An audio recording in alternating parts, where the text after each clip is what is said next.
फेसबुकच्या माध्यमातून आयशर कंपनीचा ट्रक हा स्वस्त भावामध्ये मिळेल असे आमिष दाखवून फसवण्याचा प्रयत्न जळगाव जिल्ह्यातील तडीपार व आता निमगाव येथील रहिवासी संतोष सोनोने याने हैदराबाद येथील व्यापाऱ्यांचा केलेला आहे। याबाबत सविस्तर माहितीनुसार जळगाव जिल्ह्यातील तडीपार व आता निमगाव येथील रहिवासी असलेला संतोष सोनोने याने फेसबुकच्या माध्यमातून आयशर ट्रक स्वस्त भावामध्ये मिळेल म्हणून पोस्ट टाकली होती। त्यानुसार हैदराबाद येथील व्यापारी खरेदीसाठी नांदुरा येथे आले असता संतोष सोनोने व इतर यांनी या व्यापाराला जळगाव जामोद ते नांदुरा रोडवर बोलावून त्याच्याजवळून 1,10,000 रुपये रक्कम लुटून घेतली। याबाबत व्यापाऱ्यांनी पोलीस स्टेशन नांदुरा येथे घडलेली आपबीती सांगितली।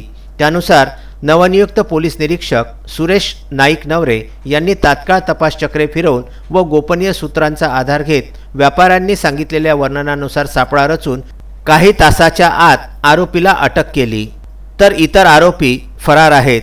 या आरोपींवरती भारतीय दंडविधानाच्या 420, 395, 341, 342 नुसार गुन्हा दाखल करण्यात आलेला असून पुढील तपास सहाय्यक पोलीस निरीक्षक KS फरकाडे करीत आहेत। काल हैदराबाद येथून काही व्यापारी या ठिकाणी एक आयशर कंपनीचा ट्रक खरेदी करण्यासाठी आले होते।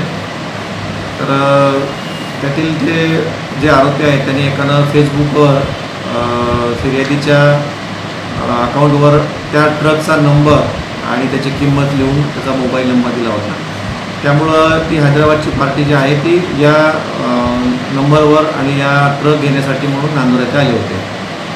परंतु याच ट्रक घेण्याचा आमिष दाखवून या आरोपींनी त्यांना जळगाव नांदुराच्या रेल्वे गेटपासून ते पुढे आपल्या जळगाव रोडकडे येऊन त्यांना गाडीतून काढून त्यांना मारहाण केली आणि त्या खिशातून त्याच्या 1,10,000 रुपये काढून घेतलेले आहेत।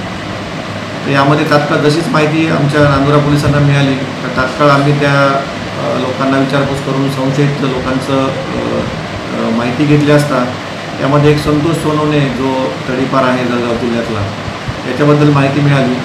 तर आम्हाला गोपनीय खबरी मिळाली की तो पळून जाण्याच्या प्रयत्नात आहे। त्यामुळे आम्ही पोलीस कर्मचाऱ्यांनी आणि आम्ही जाऊन त्याला तात्काळ त्या जळगाव रोडला ताब्यात घेतलं आणि त्याला गुन्ह्याची पण कबुली दिलेली आहे। त्याचे काही इतर साथीदार पण यामध्ये सामील आहेत।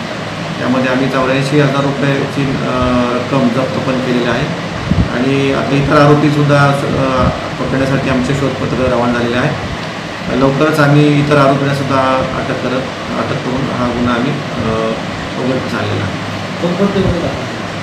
यामध्ये दरोड्याचे 395 आणि 420 या क्रमाखाली गुन्हा नोंद झालेला आहे आणि अधिक तपास आमच्या API फरकाडे हे करत आहेत। नांदुरा येथून विदर्भ न्यूज करिता पुरुषोत्तम भातुरकर यांचा वृत्तांत।